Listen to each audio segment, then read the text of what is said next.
Revenge isn't fury. Revenge is patience. Silent revenge is discipline. Justice revenge is the art of letting arrogance collapse under its own weight. They mocked me as worthless at the funeral. They thought silence meant defeat. But silence was my weapon, brutal revenge, my promise. One day I would flip their empire into ashes, and the first stone fell that morning. My name is Claire Donovan. I'm 38 years old, a commissioned officer, and for the last year I've been known as a widow. That's the word people whispered behind my back. The label they pinned on me as if grief were an identity you couldn't shake off. But standing in the funeral hall that morning, I knew something wasn't right. The air was heavy with lilies, the kind that smell more like chemicals than flowers. Marble walls, polished to a cruel shine, threw my reflection back at me. A soldier in a black uniform, spine straight, face calm, heart locked away. Then he said it. My father's voice, sharp enough to pierce through the quiet, loud enough for everyone to hear. Stop living in the past, Claire. He's gone. Let him go. No hesitation, no mercy, just a cold verdict delivered over the coffin of a man who was never even found. People turned, eyes burning into me. They didn't have to speak. I saw the question written on their faces. Why can't she move on? My daughter's hand tightened around my sleeve, her small fingers clinging to me like I was the last anchor she had. I stood there silent. My throat locked, but not because I was weak. Silence cuts deeper than any scream. He wanted me to break, to beg, to collapse under the weight of his words. I didn't give him that satisfaction. Instead, I bent low, placed the wreath against the blank plaque where my husband's name was carved, and whispered so quietly only I could hear. Not for him. For me. I still believe you're out there. And then the air shifted. From the back of the hall, a stir rose. A wheelchair rolled down the aisle, pushed by a nurse, carrying a girl barely 20. Her skin pale, her wrists bandaged, a bruise stitched across her temple like an ugly badge of survival. She looked dazed, almost lost, until her eyes locked onto mine. I felt the ground tilt. Her cracked voice carried the weight of silence, and her words landed like shrapnel. Ma'am, your husband is still alive. The room fractured. A chaplain froze mid-prayer. Someone gasped so hard a glass shattered on the floor. A colonel halfway to standing stopped dead, face pale like he'd seen a ghost. And behind me, my father's voice again, quicker, harsher, tinged with fear he couldn't hide. She's confused. She doesn't know what she's saying, but I saw it. Not doubt, not grief, fear. My father wasn't shocked that Ethan might be alive. He was shocked someone had spoken it out loud. That's when I understood. This wasn't just about a husband presumed dead. This was about silence, about lies, about someone who wanted the truth buried deeper than the grave I had been forced to stand beside. She rolled closer, trembling, and pressed something into my hand. A dog tag. Tarnished, scratched, its edge scarred with teeth marks. Ethan's, still warm from her palm. My knees almost buckled, but I didn't fall. I stood taller. Because in that moment, humiliation turned into fuel, and grief turned into war. Welcome to Hidden Vengeance. If stories of betrayal, power, and poetic justice resonate with you, stay with me. Like, subscribe, and join a community that knows revenge isn't rage, it's discipline, patience, and the strike no one sees coming. I looked at my father across the hall. His face was rigid, his jaw locked, but his eyes betrayed him. He knew more than he'd ever admit, and I knew then that silence was over. The memorial ended in chaos, but that chaos was only the spark. Because if Ethan had been erased, not lost, then I was done standing in shadows. I was going to tear open every hidden page until the truth spilled into the light, and until the empire my father built on lies became mine. And that was just the beginning. What I uncovered next would rip through the walls of family loyalty, unearth secrets that were never meant to survive, and drag me into a war where silence was both the weapon and the battlefield. I didn't sleep much after the funeral. Every time I closed my eyes, I saw the girl in the wheelchair, her trembling hands pressing that dog tag into my palm. The edges dug into my skin, a reminder that grief was no longer my prison, it was my weapon. The army called it a transfer, but I knew better. They moved me to the war college, buried me behind lectures and chalkboards, a desk where no one would question why I wasn't ready to move on.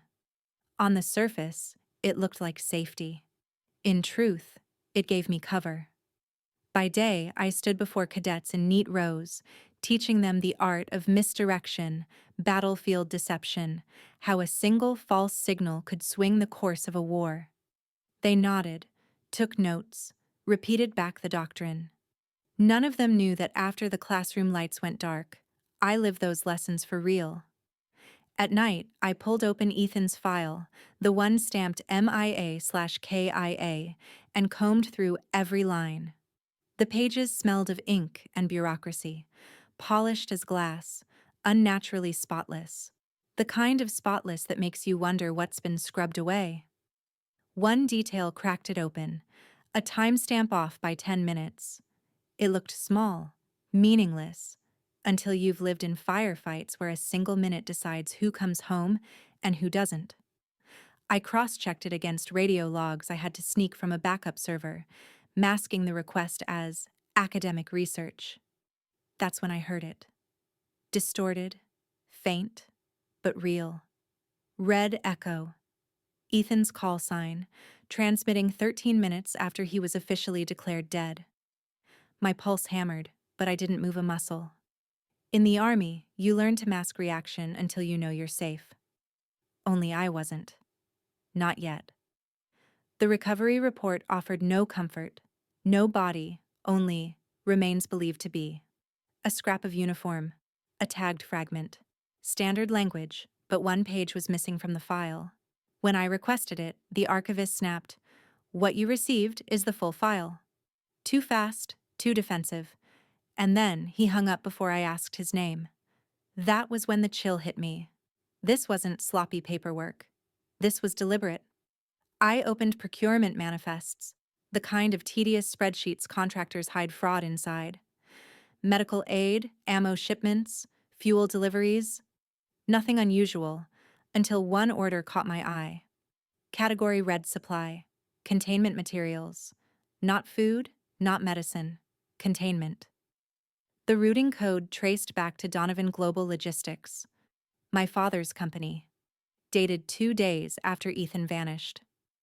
My fingers froze over the keyboard, his name on the same line as my husband's disappearance. A coincidence? Number. Not after the fear in his eyes at the funeral, not after his rush to silence the wounded soldier. I printed the record, the ink still warm, and tucked it into my field notebook. Betrayal sounds like paper tearing free of a printer, carrying your father's name. That night I didn't pace, didn't cry.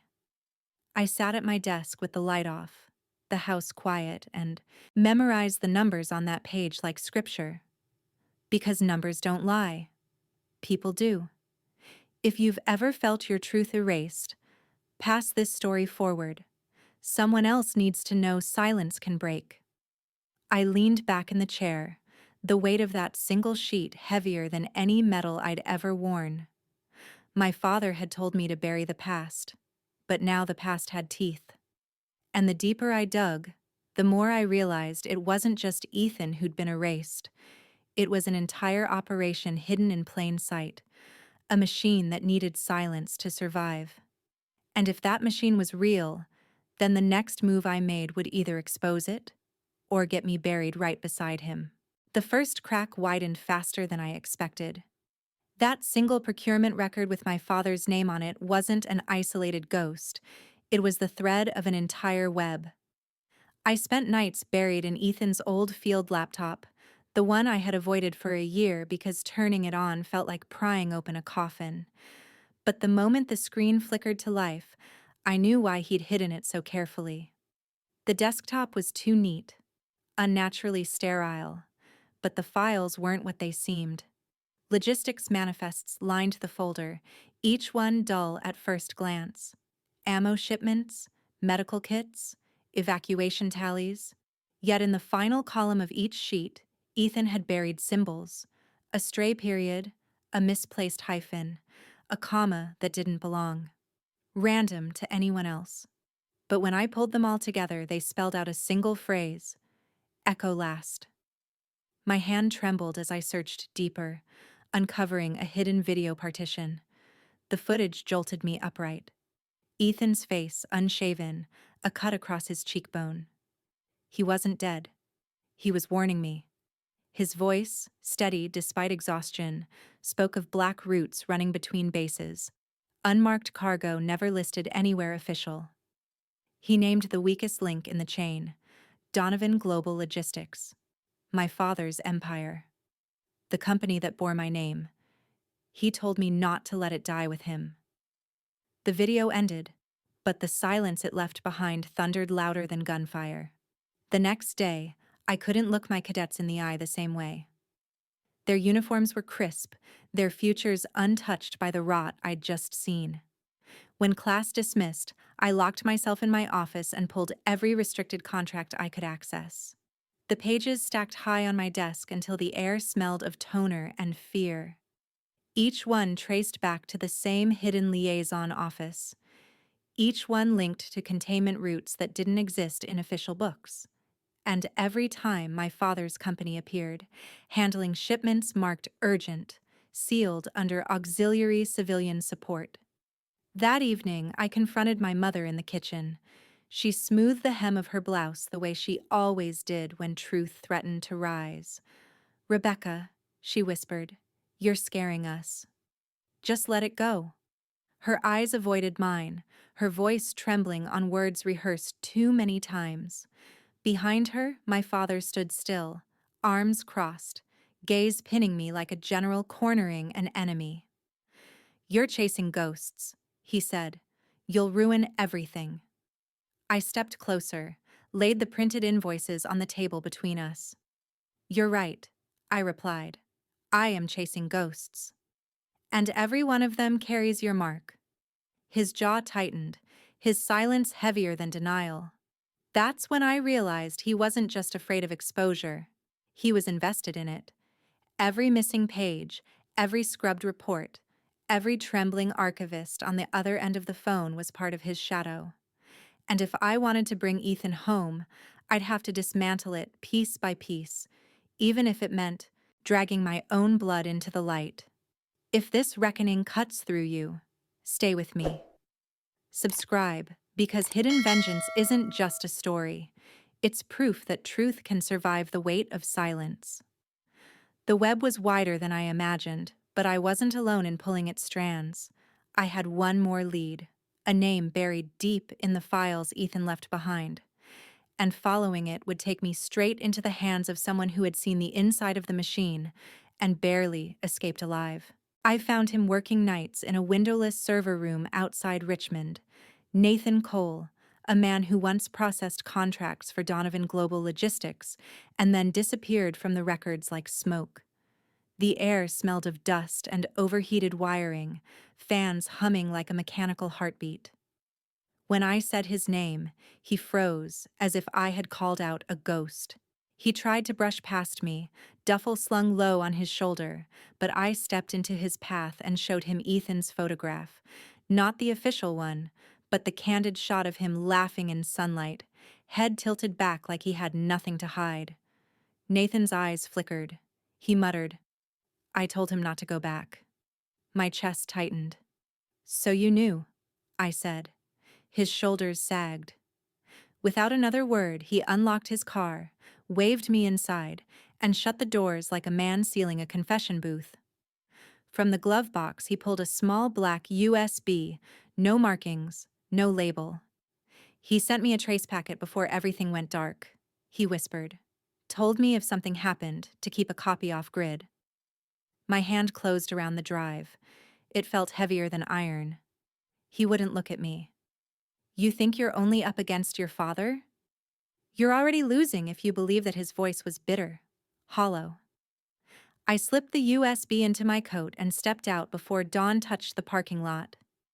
Back in my apartment, I plugged it into a clean terminal. Data scrolled across the screen: partial packet logs, GPS ghost entries, flight manifests from an airstrip in Ghana, and then the audio file. Static at first, then Ethan's voice, steady despite the weight in it. If you're hearing this, I didn't disappear. I was erased. And whoever did it is still in the room. My throat closed. Those words weren't just warning, they were war drums. That night, I sat in silence, listening again and again until the walls seemed to breathe with his voice. The cover-up was no longer speculation. It was documented, undeniable, and tied directly to Donovan Global Logistics. My father's signature wasn't a shield anymore. It was a knife pointing back at him. I carried the drive into the War College the next morning, but not to file it through channels. No, I walked straight into the office of the Inspector General with a plain envelope, no return name, flagged urgent under Title 10 violations. Inside, the clipped evidence, scrubbed enough to protect lives but sharp enough to draw blood from the machine that tried to bury Ethan. I left it there. No words, no plea, just truth pressed into paper and silicon. Hours later, the strike landed. My office door swung open to reveal Colonel Atkins, expression carved from stone. "We've received reports of unauthorized data transfers under your credentials," he said. His voice carried both accusation and a strange respect. I didn't flinch. "Then I'm glad they were received." He stared at me for a long moment before sliding a suspension order across my desk. My access was revoked. My career, frozen.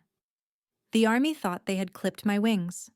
But as I packed my things, Ethan's compass, a copy of Clausewitz, the photo that never left my drawer, I realized they had only pushed me beyond their leash. Walking out across the drill field, the cadets drilling in formation looked sharper, crisper, cleaner than ever. And for the first time, I didn't envy them. They still believed the system would protect them. I knew better now. Justice wouldn't come in neat lines and perfect salutes. It would come through exposure, through proof, through fire. I had struck the first blow. The machine was bleeding. But the retaliation would come, and when it did, it would aim for my throat. What I didn't know yet was that the next revelation waiting for me wouldn't just shake my father's empire. It would rip open the entire facade of loyalty I had been raised to believe in. The hearing chamber smelled of varnish and stale air, the kind of room where power hides behind protocol. I walked in with a stack of folders under my arm and the weight of silence at my back. At the far end sat my father, polished suit, pale blue tie, face carved into that same unreadable mask he wore at the funeral. To the senators, he was a decorated colonel turned businessman. To me, he was the architect of a lie that had stolen a year of my life. I didn't look at him, not yet. Instead, I placed the evidence on the table: contracts marked with his signature, covert routing orders, procurement logs that tied Donovan Global Logistics to sites that didn't exist on any official map. The room shifted, subtle but real. Pens stopped moving. A cough cut short. They weren't expecting someone like me, not a woman who had been mocked as too emotional, to dismantle an empire with documents instead of tears. When I spoke, my voice carried steady through the mic. I laid out each exhibit like a blade, one after the other, until the table in front of me looked less like paperwork and more like a crime scene. Ethan's encrypted video, the procurement codes buried in manifests, Nathan Cole's packet logs, Sargent's testimony folded into half a map. Each piece on its own could be denied. Together, they were a noose. My father didn't flinch, but I saw it in the set of his jaw. He knew the ground beneath him had cracked. The chairman leaned forward. Commander Donovan, are you asserting that Captain Ethan Donovan is alive? My chest rose once, deliberate. Yes, sir. And I submit that his disappearance was covered up by those who profited from keeping him erased. A ripple of whispers spread like static.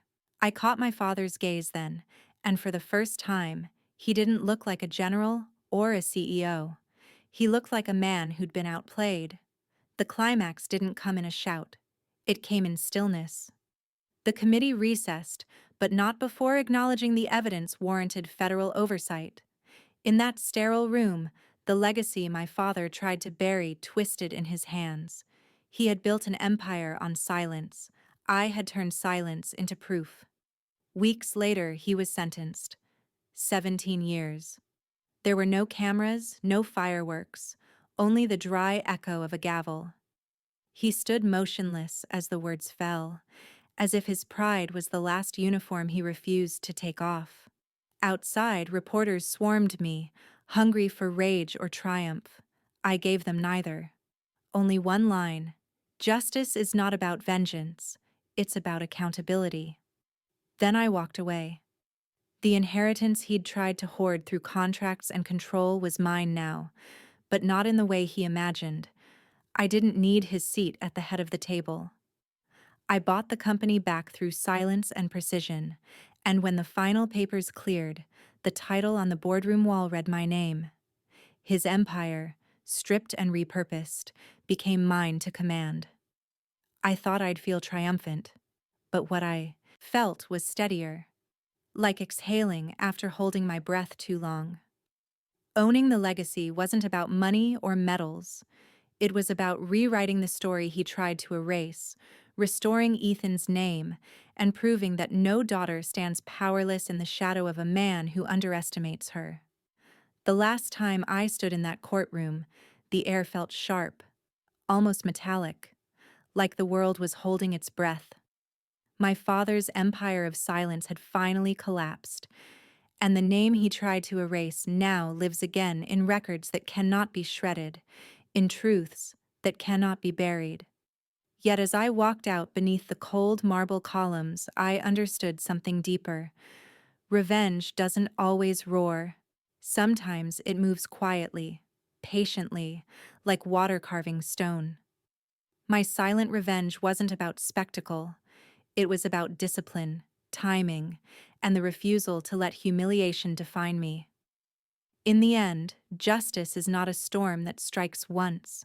It's a steady fire that never goes out. There's one lesson I carry from this. Silence is not weakness, it is strategy. Every moment I didn't lash out gave me space to prepare, to build proof, to let their arrogance become their undoing. And when the time came, I struck only once. Clean, final, undeniable. Now I want to leave you with one simple question. When betrayal cuts deep, do you believe silence can be the most powerful weapon, or do you think justice always needs a voice? Tell me in the comments, because your answer may reveal more about your strength than you realize. If this story resonates with you, I hope you'll stay. Subscribe, not just for more stories like mine, but because you understand the quiet war so many of us fight. Together we create a place where silence isn't emptiness, it's power waiting to be heard. Honor isn't always found under stage lights. Sometimes it lives in silence, in choosing peace over pride. Thank you, everyone, for listening to my story told in beautiful style. Thanks for hearing what most chose to ignore. The truth needed someone to witness it, and that someone was you.